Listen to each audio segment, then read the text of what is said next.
kulantii wacan daawadayaal idilhaantiinba kuna soo dhawaada barnaamij gaar ah oo aan ku eegi doono dhalinyaro ab soo saaray isla markaana ku nool magaalada Garowe. Abkan ayaa noqonaya mid cusub oo ku soo biiraya ababka caanka ah ee Facebook iyo Twitter iyo Instagram. dhalinyaradan ayaa kala ah Qaasim Seeraar iyo waliba Maxamuud Axmed Abshir oo ku nool magaalada Garowe. Marka hore ku soo dhawaada barnaamijka. Maasantay Maxamed waa dhownahay. waa tahay aad baa mahadsantihiin mar kale ayaa idinku soo dhaweynaya barnaamijka. Ugu horreyntii waxaan jeclahay inaa iga warantaan abkan horta goorma samaysay. abkan waxaan soo saarnay June 6deedii. abkan waxa weeye waa ab social media waxa uu la mid yahay baraha bulshada sida Facebook, Twitter iyo Instagram-ka. waa tahay Maxamuud maxaa idinku dhaliyay marka abkan sameeynaysa. maxaa sidaan loo wada soconaba horta wadankan ku noolnahay ee Soomaaliya wuxuu ahaa wadan burburay marxalado badan soo maray marka waxaan nagu dhaliyay fikirkan in aan bulshada Soomaaliyeed u soo saarno kadib markaan aragnay baahiyaha ay qabto barnaamijyada noocan oo kala. waa tahay Qaasim ayaan ku laabanaya. waxaad ii sheegteen waqtiga aad abkan soo saarteen muxuu yahay abkan sideese u shaqeeyay. waa mahadsantahay. abkan waa ab la mid ah baraha bulshada saan hore kuugu sheegay. waxa uu la mid yahay waa Facebook, Twitter iyo Instagram. abkan waxa uu u shaqeeyaa waa baray bulsho ay dadku ku wada xiriiri karaan isla markaas leh luqadii Soomaaliga leh maxaa la yiraahdaa boostiye in la soo dhigi karo ay dadku soo dhigi karaan sidoo kale ay kula xiriiri karaan dadka daafaca caalamka kala jooga haddii noqon lahaayeen asxaabtooda haddii noqon lahaayeen familygooda iyo qof kasta oo ay garanayaan. marka abku wuxuu noqonayaa waa bare bulsho dadku ay soo gelin karaan wax kasta u baahan yihiin sidoo kale ay kula xiriiri karaan dadkooda waa ab noocaas u shaqeynaya. Maxamuud baa ku laabanaya sawirada iyo muuqaalada abkan ku saabsan dadka waa la wadaagi doonaa laakiin adigu dadka isticmaala ka mid tahay qof aan aqoon hadaa u sharaxaysid sidee ugu sheegi lahayd. horta barnaamijkan markii hore oo injineerku sameynayay maasha Allah wuxuu sameeyay system bala oo qof kasta uu fahmi karo sidoo hadda ku sheegay wuxuu leeyahay luqadda Soomaaliga maadaama luqadda uu Soomaaliga uu leeyahayna qofka waa gaadh isagoo hagaaya haddii si aan anigu wax yar ka soo qaato ama tusaale ahaan qaabku qofku aabkan u geli karo oo kale horta waa maray Play Store-ka insha Allah taala wax rabnaa mar dhownaan soo gelino sida ugu dhaqsiyaha badan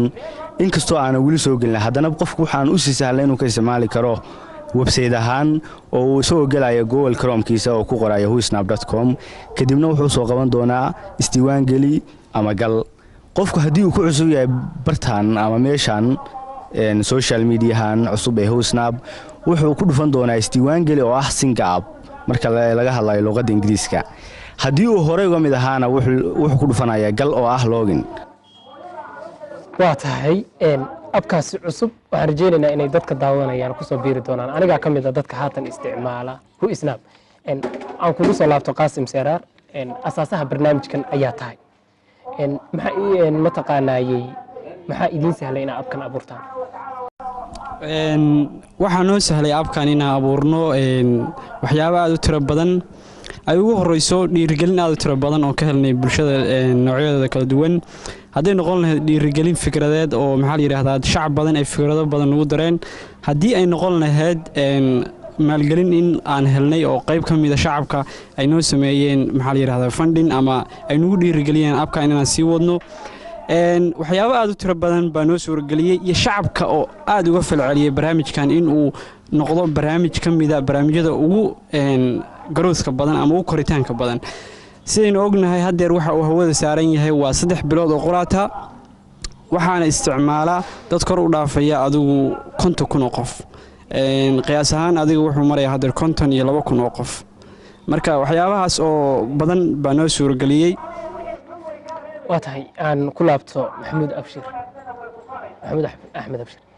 Maxamuudow saa u sheegaya Qaasim Seeraar dad 50,000 ka badan ayaa isticmaala maxay idinka dhigan tahay inay intaas oo qof ab soo saarteen ay ku xidhan horta waxaan ognahay ninka la dhaho maxaad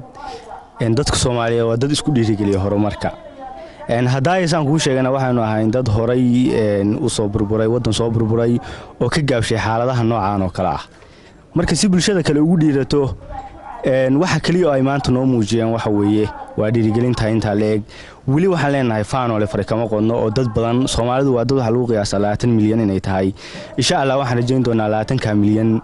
intii aan ka gaari karno inaan gaarsiino barnaamijka meel kasta oo ay dunida daafaheeda ka joogto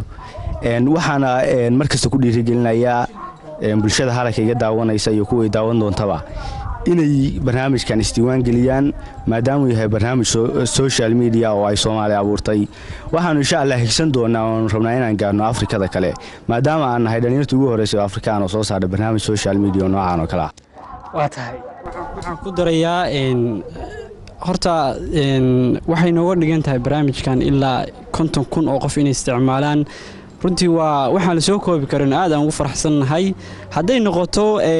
waa fahmi kartaa barnaamij 2 bilood oo quraata hawada saaran isla markaasina 50,000 oo qof oo gaaray marka waxaan rajaynaynaa insha Allah aad baan ugu faraxsanahay waxaan rajaynaynaa bilaha soo socda in uu gaaro barnaamijkani milyan 2 milyan iyo inta Soomaali ay tahay marka aad baan ugu faraxsanahay barnaamijkan ka tagan Qaasimo aan ku weydiiyay waxa la oran karaa maadaama aad ab sameyseen maxaa idinka duway dhalinyarada kale oo keenaya inaad ab sameysaan ma arday cilmiga aad la xidhiidha ee IT-ga barateen baa tihiin aad baa u mahadsan tahay haddii la yiraahdo dee dhalinyarta wax badan kagama duwanin kaliya waxaan isku daynaa annagu kaliya in waxaan ay macquul yihiin tijaabooyin badan baan sameynay tijaabooyinka aan sameynay quraata baa noo suurageliyay barnaamijkan inuu suura galo qof walbana uu sameyn karaa barnaamijkan haddii uu isku dayo uu waqti siiyo uu dadaal geliyo waa macquul uu sameyn karaa qof kasta annaga waxa ugu weyn ee bahalkeeyay wuxuu ahaa inaan dhalinyarta tusno in la sameyn karo barnaamij noocan oo kale watay maxamuud aan ku laabto sida uu Qaasim sheegayo wuxuu leeyahay marar badan ayaan isku daynay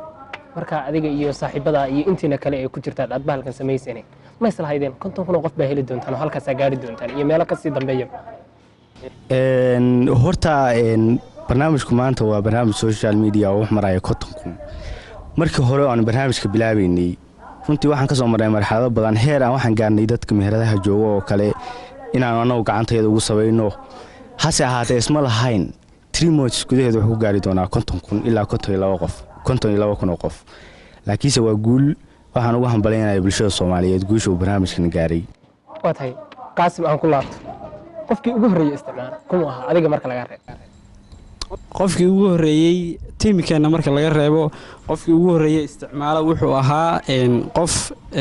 dumara oo maxaa la yiraahdaa joogta magaalada Hargeysa qofkii ugu horeeyay isdiiwaan galay qofkaas uu ahaa markii aan soo gelinay social media uu isdiiwaan galisay waxa ay tijaabisay barnaamijka qofkii ugu horeeyay message soo dirteen wuxuu ahaa aniga waa tahay maxamuud aan ku laabto maxamuud waxa tiri hadaaye dadka ayaan gacantayda ugu sameeyeen sidee u arkeen xilliga dadku wallaahi horta rag badan baa isweydiiyay wax leeyahay barnaamijka ma Genius baa soo saaray runtii rag badan baa islahayn ninkan inanka yarka oo Soomaaliga ah baa barnaamijka inta leeg oo saa qurux badan oo dhumucda leh soo saari kara hase ahaatee goortii barnaamijku socday oo uu hana qaaday waxa u maleynayaa waxa leeyahay qadar dhacay waxa weeye canaan male oo maanta waxay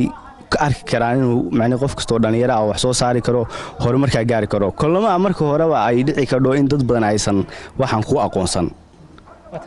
Qaasim baan u laabanaya Qaasim inta badan dadku waxay isweydiin karaan marka ab la sameeyo oo dadku sawiradoodii dadkoodii ay la xidhiidhaan oo xogahoodii ay halkan galiyaan sidee baa xogta loo ilaalinaya yaase idin dama aad maxaa dadka ugu damaanad qaadaysaa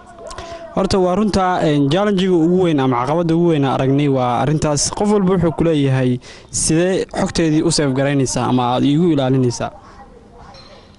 sidaan ognahay barnaamijyadan kale ee adduunka ka jira dhamaantood maanta waa bulshada aad bay u cabanayaan oo waxay leeyihiin barnaamijyada xogteedii waxa la wadaagaa dad kale laakiin anagu waxaan u sheegaynaa dadkaas ama shacabka barnaamijka isticmaala in aysan xogtooda qof bini'aadan uusan arki karin taas aan ku cadeynayno inuu yahay barnaamijka iyagu encrypted even markaa barnaamijkayga soo gashid qof message u diraysa ama qof maxaa la yiraahdaa la hadlaysid xogta ku dhacda database-ka iyaga waxay ku dhacaysaa iyadoo ah nambaro ama encrypted oo qof annaga barnaamijka aasaasnay naftirkeenu ma arki karno waxaan ugu talagalnay xogta shacabka isticmaala barnaamijka in uu qof makhluuqa oo u arki kara uusan jirin baan ugu talagalnay macnaha waxaan aragnay bulshada caalamka oo ka cabanaysa barnaamijyadan waaweyn oo aad looga cabanayo laleeyahay xogtii waxay la wadaagaan maxaa la yiraahdaa waxyaabahan loo baahnayn bay la wadaagaan marka saas aynu ugu kaliftay annagu inaan usii diyaar garowno barnaamijkaygu inuu encrypted noqdo. waa tahay intaan qaasim kaa tegin maadaama aad injineerkii barnaamijkan soo saaray tahay xogta waxaad sheegtay inay encrypted tahay oo aysan xataa idinku aydan ogaan karin xagee serfaradiinu yaalleen kaydkiinu xagee serfaradeedu waxay yaalaan waa serfaro online ah waxaanan la wadaagnaa barnaamijyada waaweyn adduunka ka jira oo kale waxay saaran yihiin serfaradeedu maxaa la yiraahdaa meel aad u security u ah oo aan maxaa la yiraahdaa qof makhluuqa uusan gali karin shirkado aad u waaweyn baana iskale serfaradaas laakiin waxaan jecelnahay marka dhaqaale aad u badan uu soo galo serfarada inaan wadanka gudihiisa keenno oo aan maxaa la yiraahdaa dhalinyaro badan shaqaalaysiino oo maxaa la yiraahdaa barnaamijka ka shaqeeya. waa tahay maxamuud baan ku laabanaya maxamuud hadda waa ogeyd doorashadii ugu dambeysay Mareykanka ka dhacday Donald Trump waxa lagu eedeeyay inuu Ruushku ka saaciday oo Facebook laftiisa ayaa lagu eedeeyay iyo baraha bulshada kale iyo Twitter-ka iyo haday noqoto idinka laftiinu miyaan la oran karin arrimahaasi Soomaaliya la jooga qayb baa ka noqon kartaan oo meelaha xogta dadka lagu gudbiyo si uga jawaabaysan dadka noocaas su'aalahaas idin weydiin horta su'aashaas waxa malaynayaa saaxiibkii Qaasim baa ka jawaabay haddii si aan dib kuugu cadeeyo oo kuugu wadaxiyo injineerku wuxuu sheegay database-ka inay ku dhacayso nambaro waana tan kale aan kaga duwanahay social media kale caalamka jira makhluuq ogaan kara xataa annaga barnaamijka adminska ka ah ma aan ogaan karno qofku xogta uu qof kale u diray sawirada anta uu diray ma arki karno ilaa tan shaashada ka muuqata ma ahane oo cid kasta arki karo laakiin tan secret-ka cid kale arki kara ma jiro xataa annaga. waa tahay Qaasim baa ku soo laabanaya barnaamijkiina anigu waan isticmaalay aniga iyo maaragtay qaar ka mid ah howladeennada SBC-ba runtii aad buu noo soo jiitay markaa aragtid oo xasuusanaysaa inuu u egyahay baraha bulshada oo kale laakiin waxyaabaha aan halkaa ku aragno waxaa ka mid ah in sawir aad keliya aad soo dhigi kartid aadan qoraal soo dhigi karin oo kale marka waxyaabahan ka dhiman oo kale korma laga yaabaa inaad dhammaystirtaan. waa runtaa waxaan ugu talagalnay mar walba qofku sawirku waxa la yiraahdaa waa waxyaabaha caalamka ugu maxaa la yiraahdaa imagination-ka macnaha qofku bini'aadanku describe siin kara ama u qeexi kara xaalad kasta iyo wax walba oo jira marka sidaa sheegtay sawir kaliya ma ahan barnaamijkeegu video buu leeyahay iyo sawir macnaha waxa weeye labada ugu muhiimsan barnaamijyada adduunka jira ee la soo dhigay laakiin waxaan jecelnahay haddii barnaamijkii sii weynaado inaan kusoo kordhino qoraal qoraata. waa tahay maxamuud baan ku laabanaya maxamuudow barnaamijkiinu dadka hadda hadalhaya ee dhalinyarada isticmaasha waxay dhahaan wuxuu u egyahay Instagram-ka oo badan aan ognahay la dhaho Instagram-ka waxa gala dadka quruxda badan oo kale kiina dadka noocaas ma gala horta basharka bini'aadanka oo Ilaahay abuuray isagoo dhan baa qurux badan qayb walxun ma jiraan malaynayaa hase ahaatee barnaamijkayga dadka waxay dhahaan Instagram-ka dad qurux badan baa gala laakiin anagu barnaamijka wax leenahay makhluuqaadka oo idil buu furan yahay mid labaad u sheegaya bulshada waxa weeye barnaamijkaygu wuxuu leeyahay waxyaabo la dhaho points social media kale kaga duwan yahay marka laga yimaado chatting-kii video sharing-kii photo sharing-kii story-kii wuxuu leeyahay points-ka waxa ugu talagalay maanta waxa aragtaa dhalinyar badan oo ku foogan ama isticmaasha oo waqtigooda qaaliga ku lumiya barnaamijyada kale social media sida Facebook Twitter-ka iyo Instagram-ka hase ahaatee wax faa'iido ah oo ay ku qabaan ma jiro ilaa iyaga in laga faa'iido ma ahane marka dhalinyartaas Soomaaliyeed dhalinyartaas waxa ugu badan dhalinyarta ku nool Afrika maanta u malayn maayo dadka ugu isticmaalka badan haddii maanta la qiimeyn lahaa barnaamijyadan social media cid isticmaasha waxay ku nool yihiin qaaradan Afrika meel kasta baa ka joogtay marka anagu midda waxaan ugu talagalnay points inaan ku qiimeyno qofka oo aanu samayn doono hadhow dadka ugu isticmaalka badan inta aan ka awoodno hadda inay kor soo maraan kadibna aanu siin doono lacag ay ka samayn doonaan barnaamijka oo qof kasta points uu gaaray uu ku mutaysan doono reward abaalmarin bil kasta iyo sanad kasta iyo intii doono oo waqtigiisa uu barnaamijka lumiyo qaato pointskaas oo kale dhibic baa kuu kordhaysa oo mar kasta 6 point baa heshay 7 point baa heshay ayay leedahay laakiin dad 30 qof saaran isbedel ma hayno kormay dadkan see looga saar mari karaa maamulnaysa oo dheega saar waxay ku xiran tahay taasi waa dadaalkaaga waxaan maleynayaa ardaygu markuu imtixaan gelayo qof kasta qofkii ardaygii dadaalay iyo ardayga aan dadaalin isku meel bay tagi doonaan waa maya marka qof kasta oo action kasta oo qaado haddii aad qof like siiso oo qof comment ah ka bixiso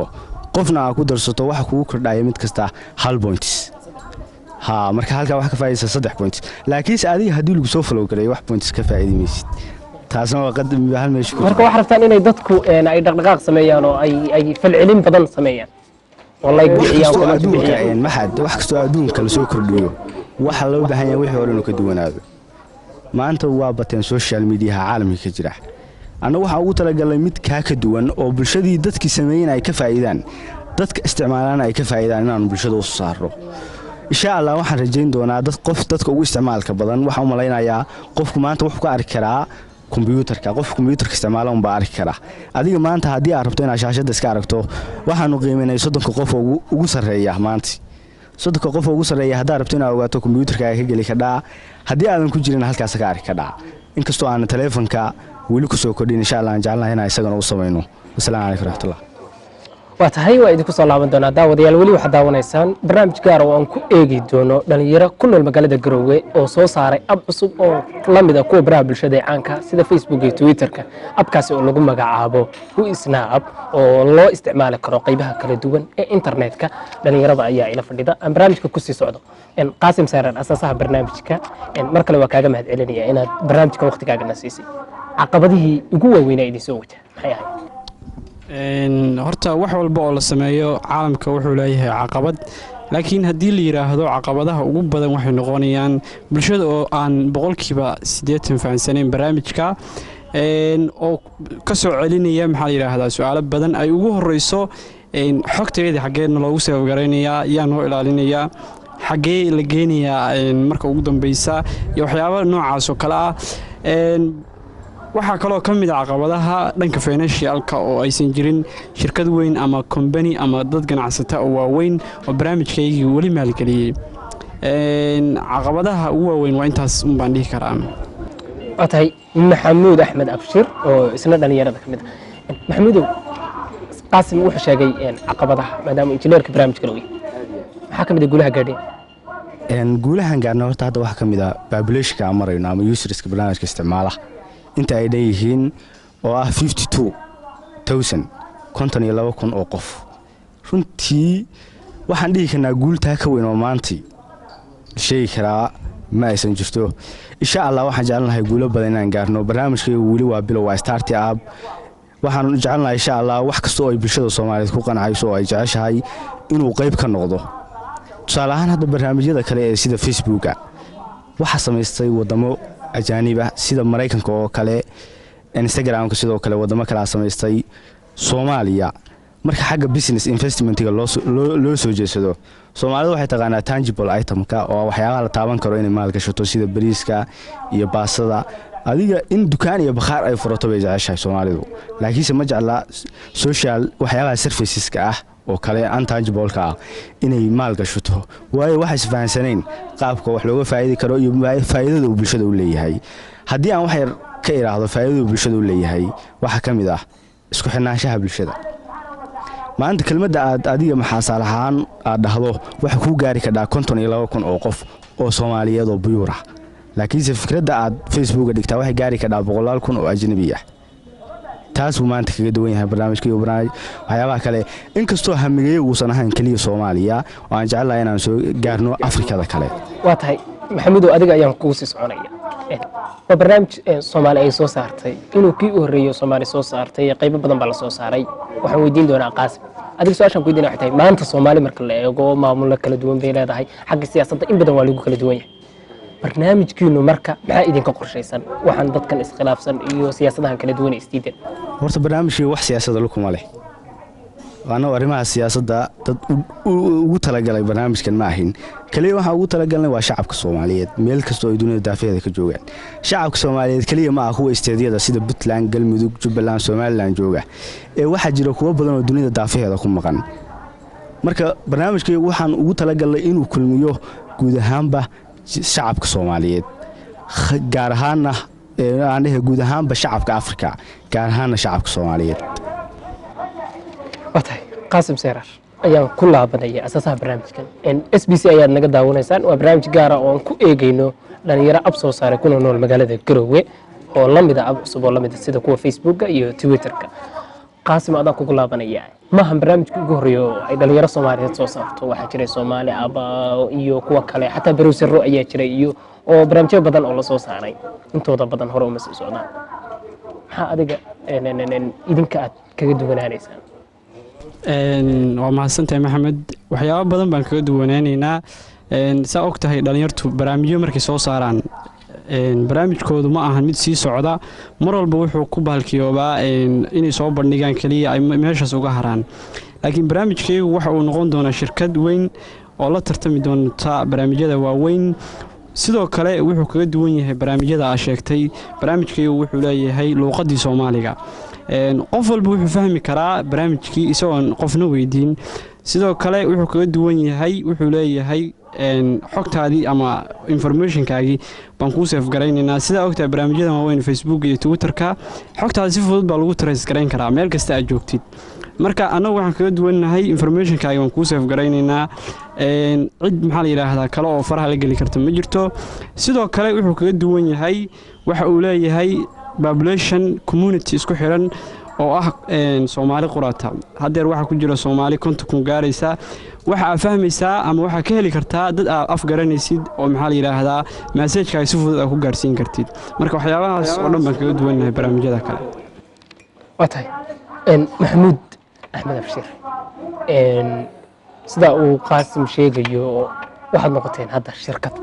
ma jirtaa cid gacan idin siisay hadda noqoto dawlad ama dad kale oo dheeraada horta marka la dhaho gacansiin lama aan kala qaadaynaa horta ma wax anaga gacan siiyay oo dhiirigelin lagu sameeyay mise mid investment lagu sameeyay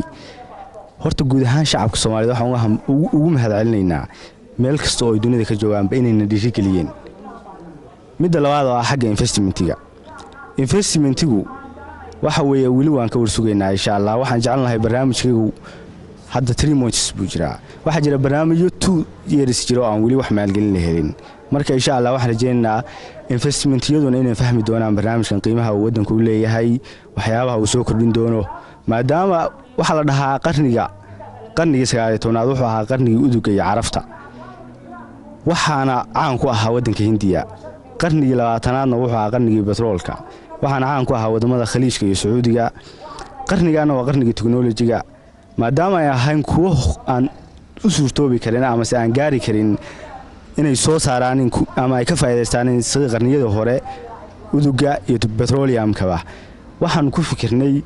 inayna ka harin qarnigan technology-ga ah oo aynu teknolojiyada caalamka haddii ayna xataa wada gaari karin aynu waxaan ka soo qabsano shacabka Soomaaliyeedna waxaan ku dhiirigelinayaa maanta adduunku waa technology inay teknolojiyada casriga ah ku dadaalaan oo markasta innovation hubka mustaqbalka waxaan xigsanayna in adduunka oo dhan wada gaarno oo uu isnaabu noqdo mid dadweynaha adduunka ku nool oo dhan ay isticmaali karaan platform watay qaasim ayaan ku soo laabanaya marka ugu horeysay barnaamijkeena la galo waxa ku soo baxaysa weyn ay ku qoran tahay halka ugu weyn ee Soomaalidu ay ku xirto the biggest connection of Somali people ku qoran waxaana tiraahdan caalamkan higsanayna halkaas ma ka bedeli doontaa insha Allah future-ka aad iyo aad watay gabagabadii barnaamijka ayaan ku sii shaqeynaa qaasim intaan wali ka tagin in app la soo saaro horta maadaama aad engineer-na tahay maxay ka dhigan tahay app in la soo saaro waxay ka dhigan tahay in aad tijaabisay awooddaadii ama aad maxaa la yiraahdaa tusida caalamka in la sameyn karo barnaamij maxaa la yiraahdaa application ah bulshada inta ugu badan waxay isugu day waayaan barnaamijyadan apps-ka waa dad maxaa la yidhaahdaa aan jeclayn sababta waxay ku leeyihiin haddii aan ab soo saaro ama aan tuso bulshadeydii kama helayo waxyaabaha u baahnaa marka waxay ka dhigan tahay in ab la soo saaro waa in bulshadaadii aad wax u soo bandhigtid. waa tahay maxamuud wuxuu soo kordhinayaa abkiina kan abkayagu waxyaabo badan buu soo kordhinayaa waxa ka mid ah waxyaabo soo kordhinaya isku xirnaanta bulshada oo ah mid ugu muhiimsan ee maanta midda labaadna waxa weeye maanta waxa jira dad badan oo facebooka waqtigooda siiya oo aan ka macaashin laakiinse annaga barnaamijkayga ciddii waqti siisaa waa ka macaashi doontaa insha allah taasna waa waxa weeye waa qodob aan qaasim isla su'aasha weydiiyey maadaama injineerka barnaamijkaya sidee looga macaashaya waxaa uga macaashaysaa inaad waqti badan ku bixisid barnaamijkan isticmaalkiisa boostiyo badan soo dhigtid dad badan oo isticmaala barnaamijka aad falowgaraysid dad badan aa maxaa la yidhaahdaa commenti like ka bixisid action walba aqaadid waxaa ku heli doontaa futureka insha allah boontiyadaas aad samaysidna waxay isku bedeli doonaan lacag insha allah sidaan rajin idinka laakiinse sidee idinku lacag uga samaysaan taas waa dadka isticmaalayaasha laakiinse idinka oo ah adminiski sidaa og tahay facebooka boqolkiiba 95 lacagta waxay ka soo gashaa advertisementiga ama waxyaabaha xayisiiska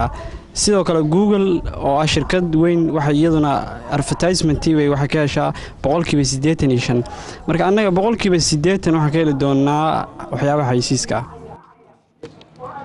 waa tahay